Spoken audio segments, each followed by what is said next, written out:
Igor e Monark. Ah, rapidão. Já que a gente falou lá do Spook House lá, tu acredita na existência... Assim, Deus existe, ok. Anjos existem, ok. E a vida após a morte? Almas existem, ok. Onde eles estão? Na minha leitura da Bíblia, estou sendo muito honesto, estou falando por mim, a antropologia bíblica, ela coloca assim. Eu sei que isso aqui vai na contramão da maioria dos cristãos, mas eu penso assim. Deus, diz a Bíblia, formou o homem do pó da terra, Adão, por isso que o nome é Adão, Adamá é terra em hebraico, soprou-lhe nas narinas o fôlego de vida, e o homem passou a ser alma vivente, Nefesh Hayah. Então a Bíblia não falou que o homem passou a ter uma alma, passou a ser alma vivente. Então na antropologia bíblica, o que é a alma? A alma é a junção do corpo, da matéria, com o fôlego de Deus. Esse fôlego de Deus não é uma entidade. É isso aqui, é igual o Ruach. Você entendeu? O Ruach, vento. Então Deus pegou o pó da terra, soprou nas narinas o fôlego de vida, e a junção dos dois produz a alma vivente. Seria como essa lâmpada que está aqui, que a luz é a junção da energia com a lâmpada. Se eu tirar a lâmpada, não tem luz. Se eu tirar a energia, não tem luz. Então a alma é a junção do corpo com o fôlego dado por Deus. Se eu tirar um dos dois, não tem alma. Se não tem alma, o que acontece com as pessoas quando elas morrem? Eu entendo, pelas pesquisas que eu fiz da Bíblia, que até a ressurreição de Jesus, na volta de Jesus, todos os mortos estão dormindo o sono da morte. Tanto é que uma curiosidade, eu sei que mas as igrejas não fazem isso, a igreja católica tem a missa de sétimo dia, os espíritas conversam com os mortos e tudo mais. Eu estou dando a minha leitura da Bíblia. A palavra cemitério, se o pessoal der uma gulgada depois, eles vão confirmar o que eu estou falando. Quem deu o nome de cemitério para o cemitério foram os cristãos primitivos. Porque quando eles sepultavam os mortos deles, eles não podiam colocar no cemitério judeu, que os judeus não deixavam. Não podiam colocar na necrópolis dos romanos, porque também não deixavam. Então os primeiros cristãos começaram a fazer túneis debaixo da terra, numa propriedade doada por Flávio Domitila, e começaram a construir as famosas catacumbas de Roma. Só que catacumba foi um nome pejorativo que os pagãos deram.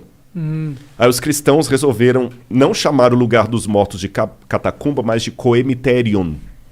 Coemiterion, em grego, de onde vem a palavra cemitério, significa dormitório.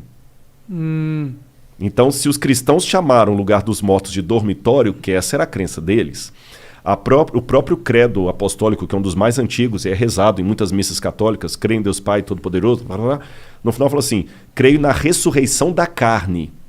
Se a pessoa já está no céu, para que ela vai voltar para ressuscitar? Até a minha Deve estar falando de Jesus, na ressurreição da carne de Jesus. Não. Creio, não, falando assim, porque fala assim, creio em Deus Pai Todo-Poderoso, Criador do céu e da terra, creio em Jesus Cristo, seu único Filho, nosso Senhor, que foi concebido pelo Espírito Santo, nasceu de Maria Virgem, padeceu sob Pôncio Pilatos, foi crucificado, morto e ressuscitado. Então ele falou da ressurreição de Jesus. Fechou Jesus. Creio na ressurreição dos mortos, na ressurreição da carne e na vida eterna. Amém. Lá no final. Então já passou de Jesus. E a promessa bíblica é a ressurreição de todos. Então, quer dizer, se sua mãe morreu, ela não vai entrar no céu antes de você. Você está entendendo? Todos vão juntos. Paulo fala assim, que num abrir e fechar de olhos, ao soar da última trombeta, descerá do céu, e os mortos em Cristo ressuscitarão primeiro. E Paulo fala assim, nem todos dormiremos. A ideia de uma alma imortal, porque mesmo os gregos, os egípcios, não tinham essa ideia de imortalidade da alma que nós temos hoje. Quando você fala Ka no egípcio, eles entendiam que a Ka, que é alma em egípcio, era um elemento que precisava de um corpo material para existir. Então você vê que mesmo na cultura egípcia mais antiga, a ideia é que a alma não é uma entidade etérea. Ela precisa de um corpo. Também na Suméria. Por isso que eles faziam múmias? Por isso faziam múmias, exatamente. Aí quando veio Platão que começou a falar do mundo das ideias e separar a ideia da matéria, e a psique, em grego, que é a alma, pertencia ao mundo das ideias, coisa imaterial. E a partir de Platão, que começou então uma antropologia dualista, separando alma de corpo. Essa visão platônica entrou no mundo dos judeus, que é o helenismo, dominou o mundo, que mesmo Roma sendo a senhora do mundo, quem dominava culturalmente ainda eram os gregos. Aliás, Burns diz que nós pensamos como pensamos porque os gregos pensaram como pensaram. E até hoje as pessoas têm essa visão platônica da alma como sendo uma entidade etérea que vive fora do corpo. Então, por isso que eu acredito que todos os que morreram, com raras exceções, porque a Bíblia fala que alguns ressuscitaram quando eles morreram, raríssimo, não vou falar das exceções. Todos os que morreram estão dormindo no pó da terra, aguardando a volta de Jesus. Na minha opinião, ninguém agora está ainda na glória com Deus. Até um dos textos que muita gente pensa que promete a vida eterna é o texto do ladrão na cruz, onde Jesus falou, em verdade digo que hoje estás comigo no paraíso. A minha tese de doutorado na Universidade Católica foi sobre o grego desse texto. E eu descobri uma regra do grego ali, que quando o advérbio está entre dois verbos, ele qualifica o verbo da antecedência.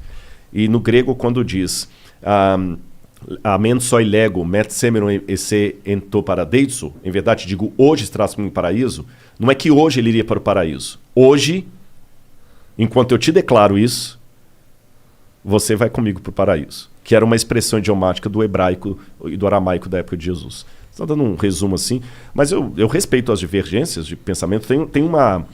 A verdade é que a gente não tem essa certeza. Eu estou falando pela leitura bíblica, né? E a Bíblia proíbe consultar os mortos. A Bíblia fala que isso é abominação ao Senhor.